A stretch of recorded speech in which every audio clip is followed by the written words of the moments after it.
માર્કેટમાં આવી લીલી તુવેરો આવી ગઈ છે, તો હવે એને અમે લોકો આનાથી જ બનાવીશું. જો મસ્ત છે ને, એકદમ ફ્રેશ. એમ તો મિક્સરમાં પીસીને બી બનાવે, પણ અમે ઓથેન્ટિક રીતે આ પથ્થરના ખલમાં જ વાટીને કરીશું. તો હવે આગળ આપણે કરીએ. જો આવી રીતે આપણે ખલમાં વાટવાની છે. તો હું હવે ધીરે ધીરે બધી વાટીને પછી બતાવું. આવી રીતે ઝીણું ઝીણું વાટવાનું છે.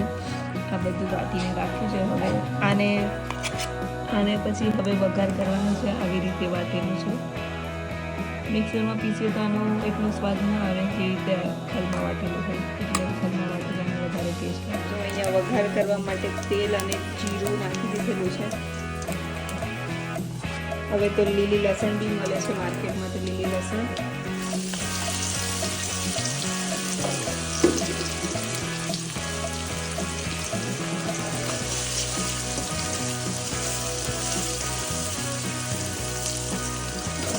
લીલી લસણની સાથે મરચાં વાટેલા નાખ્યા છે. એને બી થોડી વાર તેલમાં સાગળી દેવાનું. હવે નાખીશું થોડી હળદર, 1 ચમચી જેટલી, ગરમ મસાલો 1 ચમચી,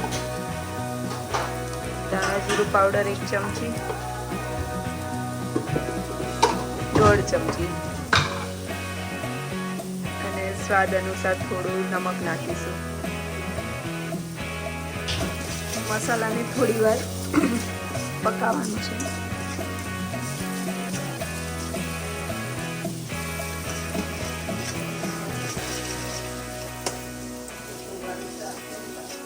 હવે એમાં થોડું 1 વાટકી જેટલું બેસન, અડધી વાટકી જેટલું બેસન નાખીને થોડું બેસનને ભૂનવાનું છે.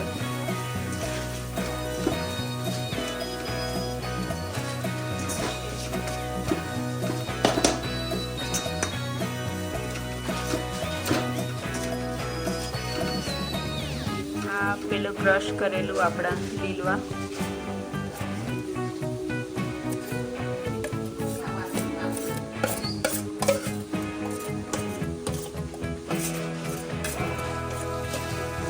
આને મસાલા સાથે સરખી રીતે મિક્સ કરીને થોડી વાર એને કચાશ નીકળે ત્યાં સુધી પકાવવાનું છે.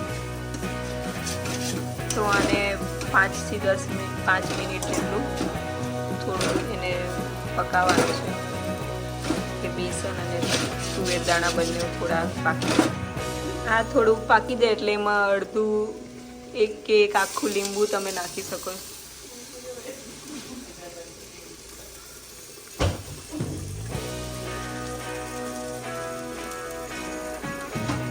થોડી ખાંડ નાખી દેવાની, 1 સ્પૂન જેટલી, અડધી સ્પૂન. તો આ મસાલાને 10 મિનિટ સુધી પકાવવાનો અને આમ ચલાવતા જ રહેવાનું, નહીંતર નીચે ચોંટી જાય છે. બસ હવે આ થવા જ આવ્યો છે. પછી આ મિક્સરને ઠંડુ કરવાનું ને પછી એની આપણે કચોરી બનાવીશું. મિક્સચર રેડી થઈ ગયું છે. એને થોડી વાર ઠંડુ પાડવા માટે આવી રીતે મોટા બર્તનમાં મૂકવાનું. આ રીતે ફેલાઈને એને થોડું ઠંડુ પાડી દેવાનું, જેથી ભરતી વખતે નીકળે ના. આ બીજી બાજુ આપણે એના માટે કચોરી માટેનો ડો તૈયાર કરીએ. આ લોટ બાંધવાનો છે. તો આ અમે મેદો લીધો છે. મેદો કેટલો વાટકી લીધો? 500 ગ્રામ મેદાનો લોટ લીધેલો છે. એને હવે લોટ બાંધવાનો છે. તો લોટમાં થોડું જીરું નાખવાનું, સ્વાદ અનુસાર નમક,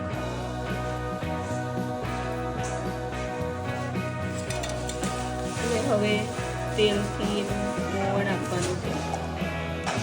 તો ઘી પણ વાપરી શકો છો, પણ અમે તેલ થઈ ગયું છે, ઘી નહીં ભાવતું છે. આવી રીતે અમે મસળીને લોટ તૈયાર કરવાનો છે. તો લોટમાં જીરું ને મીઠું બધું મેળવી દીધું છે. હવે થોડું થોડું પાણી ઉમેરીને લોટ બાંધવાનો છે. થોડો કઠણ રાખવાનો. તો આ રીતે લોટ તૈયાર કરવાનો છે. તો લોટ આ રીતે થોડો કઠણ જો આવો બાંધવાનો. હવે થોડી વાર આને રેસ્ટ કરવાનું છે. રેસ્ટ કરવા મૂકવાનો છે.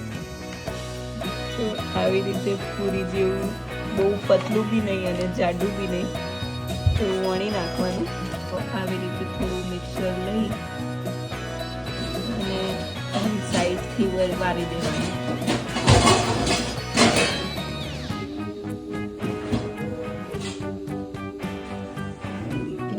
એનું મોઢું આવી રીતે પીડી દેવાનું. એટલે આવી કચોરી તમે ગોલ બી કરી શકો છો, પણ મારી મમ્મી માનતી નહીં એટલે ફ્લેટ જ બનાવડાવે છે.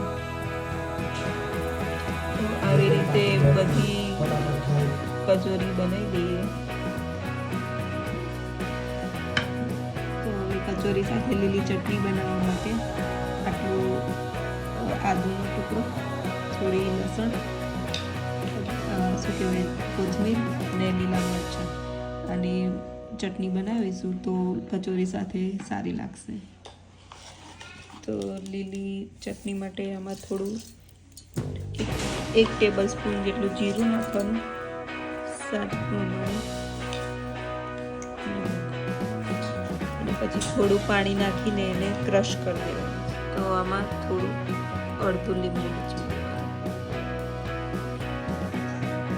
તો આ રીતે બધી કચોરીઓ તૈયાર કરી દીધી છે. હવે આને ડીપ ફ્રાય કરવાના છે. તો ચલો ડીપ ફ્રાય કરીએ હવે. તો અહીંયા તેલ ગરમ થઈ ગયું છે. હવે થોડી અમારી કચોરી મોટી છે એટલે 4 જ સમાશે. ગોલ્ડન બ્રાઉન થતા સુધી એને ફ્રાય કરવાની છે. તો થોડી તરાઈ જાય એટલે એને પલટાઈ દેવાની, એટલે બંને બાજુથી એ સરખી રીતે ફ્રાય થઈ જાય. ગોલ્ડન બ્રાઉન થતા સુધી એને કરવાની છે. તો કચોરીને આવી રીતે પલટાઈને ફ્રાય કરવાની.